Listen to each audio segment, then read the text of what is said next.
A grande pergunta do dia é se você compraria cocô, né? Literalmente, se você compraria cocô. E é uma pergunta que pode parecer um pouquinho engraçada e fora do comum, mas a grande verdade é, né, se você compraria, porque agora eu vou te convencer a comprar esse cocô e a gente vai entender qual é o valor do cocô.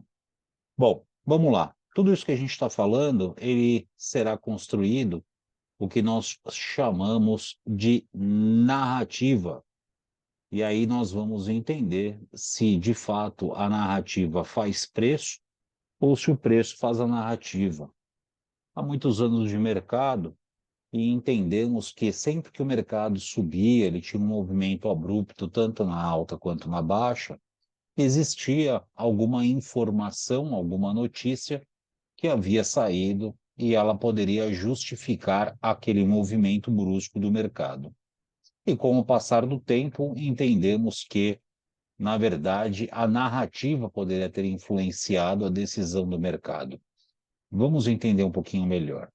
Cocô. Se eu tenho um cocô para vender e eu preciso de alguém que compre o cocô, automaticamente eu preciso começar a trazer as qualidades do cocô, para que ele serve. Então, um exemplo, eu posso contratar uma empresa específica, né, em pesquisas, e eu posso começar a alertar e falar que o cocô ele pode trazer benefícios para quem tem e pratica aquarismo, para quem cria carpa. E eu posso começar a fazer uma matéria enviesada e falar que o cocô ele é bom para quem produz carpa, porque ele começa a trazer mais brilho para a escama e que ele começa também a diminuir o consumo de ração para os peixes. Então, eu vou começar a construir uma narrativa. Não é mentira, é uma narrativa, né? Sabemos que ele não valerá de merda nenhuma, mas a gente começa a construir uma narrativa. Bom, entendendo isso, a gente vai começar a trazer benefícios, né, durabilidade, quanto tempo as carpas que foram submetidas àquele processo, quanto tempo de vida elas tiveram, vida, qualidade. Eu posso também trazer isso como benefício, que a família fica mais feliz. Família feliz, porque elas estão admirando a carpa nadando. Pode parecer um pouco estranho isso, né? Mas, na verdade, isso que a gente está falando é a mesma coisa que o mercado faz. O mercado, ele é assim, o mercado financeiro, ele trabalha por narrativa e trabalha por preço, e você escolheu estar aqui. Você escolheu entender o mercado financeiro. Você veio para cá, você entendeu que isso seria o melhor para você, ou por dinheiro, porque você viu que o mercado financeiro era só comprar e vender e ficar rico, ou você, de fato, é um estudioso de economia e finanças e está fazendo a tua missão. Dificilmente, né? Geralmente o pessoal acaba chegando por dinheiro e rentabilização. Bom, o que que eu vou falar com isso? Como é que nós estamos chegando a isso e iniciando esse papo com Cocô? Primeira coisa, siga aí o nosso canal, é o canal Zé do Bigode do AB3. Temos também o nosso antigo canal Scalpelada, porém aí a gente sabe que em relação aos Shadowbans, é mais fácil iniciar um novo canal do que publicar e não ter alcance neste novo vídeo que está chegando para vocês. Então não esqueçam, deixam aí o curtir, habilitem o sino também, está aí no canto direito da sua tela superior para você poder acompanhar esses novos vídeos que nós estamos postando. Bora lá, bora entender? Antigamente é o seguinte: estou comprando petróleo, vou comprar um barril de petróleo. O valor do barril de petróleo, ele está, eu vou usar o exemplo de US$ 100. Se o preço do barril ele cai abaixo de US$ 100, para que eu mantenha a minha posição em aberto, eu vou precisar comprar mais petróleo. Só que chega uma hora que o dinheiro ele também acaba. Eu não consigo a toda a correção comprar o petróleo. Então o que que eu faço? Eu crio uma narrativa. E eu criando uma narrativa, eu acabo gerando para todo o mercado o que nós chamamos de escassez. Então, espera aí. Então, se eu estou comprado em petróleo, o caixa da grande corretora, ele já está agredido no que a gente chama de risk-off. Automaticamente eu vou gerar uma narrativa. O que que eu posso gerar de narrativa que faça o preço do petróleo subir? Eu posso, por exemplo, contratar uma agência de publicidade ou algum canal de marketing e posso falar em guerra. Ah, mas poxa, isso aí seria uma mentira? Não, de forma nenhuma. Nós sabemos que a guerra no Oriente existe. O que eu posso fazer é apenas despertar a intenção de quem está acompanhando aquele produto para que gere escassez nela. Automaticamente vai aparecer mais em uma timeline de rede social tua chamadas de guerra. Então você vai começar a acreditar ou vai começar a entender que o mundo de fato ele está entrando numa guerra e que ela é algo que não dá para reverter e que você automaticamente comprando petróleo você estará salvo, né? Você estará com uma defesa porque o seu patrimônio está alocado em petróleo porque você acredita que os piratas eles estão levando cargueiros de petróleo no Estreito X. Então você começa a despertar, a gerar escassez para que você movimente aquilo. Se todo mundo começa a entender a parte de guerra e está começando a gerar escassez, automaticamente você vai comprar petróleo. Então você não precisa mais comprar barril de petróleo. Você só precisa divulgar de fato a escassez. Bom, vamos lá. Falando isso, primeiro ponto. O que aconteceu aqui no Brasil? Nós somos um dos maiores exportadores de café do mundo. O café aqui ele é medido pelo índice CPEA, né? Dentro da nossa parte de agricultura, nós temos o café arábica, que ele é um café tipo exportação arábica, e nós temos um café de baixa qualidade, chamada Conilon. O café de baixa qualidade, ele também é chamado de café vietnamita ou café robusto. Geralmente o índice CPE ele é medido através do café arábica. O café Conilon, por ser um café de baixa peneira, é um café, né, ou seja, menos nobre, né, do que um café tipo de exportação, ele começou a sobrar no mercado. E aí entrou, né, o que fazer com esse café? Jogar fora ou abaixar o preço? E aí, na verdade, eles pensaram bem e fizeram: poxa, não precisa fazer nada disso. O que a gente precisa fazer é criar uma narrativa. Vamos criar uma narrativa e vamos gourmetização deste café, né? Gourmetizar. O que é gourmetizar? É começar a implantar na cabeça da galera, né, na cabeça do povo, que o café que a tua avó servia, que era o café pretinho no copo americano, que ele não tem mais valor. Que agora a ideia, na verdade, do café é que ele seja um chafé. E esse chafé é que ele tem uma coloração um pouco mais clara no copo e que ele vai despertar mais aromas. Porque o que você tomou a vida inteira não é café.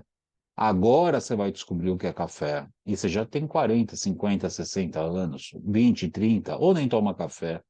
Mas você começa a criar uma narrativa para você poder fazer o quê? Jogar esse produto no mercado.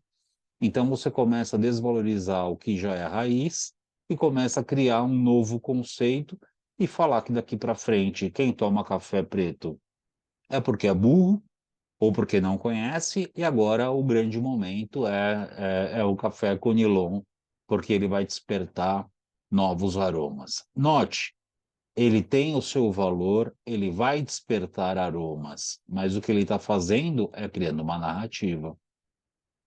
Bom, vamos lá. Passando a bola, né? O que nós temos? Todo mundo já opera no mercado financeiro, já compra ação, vende ação, compra mercado futuro, enfim. Mas aí surgiu o quê? Surgiu o Bitcoin. O Bitcoin, por ser uma criptomoeda, o pessoal começou a falar, né? O Bitcoin, em qualquer crise que aconteça no mercado, ele será uma hedge. O Bitcoin será a sua reserva de valor. Reserva de valor. Então, compra Bitcoin, porque o Bitcoin será o ouro 2. E aí entendemos, por ser um mercado descentralizado, e aí entendemos que quando o mercado de Bitcoin ele começa a carregar e começa a oferecer ganhos altos, automaticamente os bancos vieram também para esse ativo.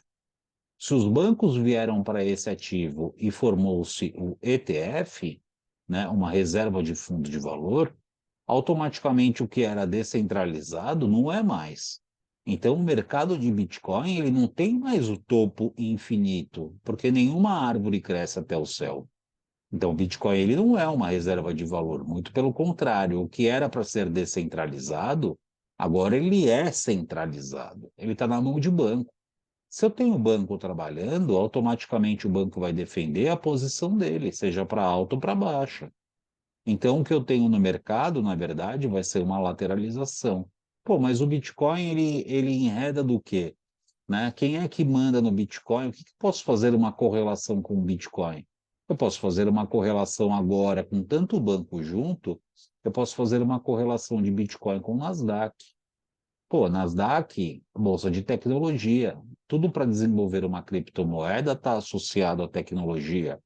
Se eu tenho tudo ligado à tecnologia, eu tenho dentro do Bitcoin, então eu tenho agora uma falsa sensação de reserva de valor, e eu posso entender agora que o mercado de Bitcoin ele está associado a uma Nasdaq.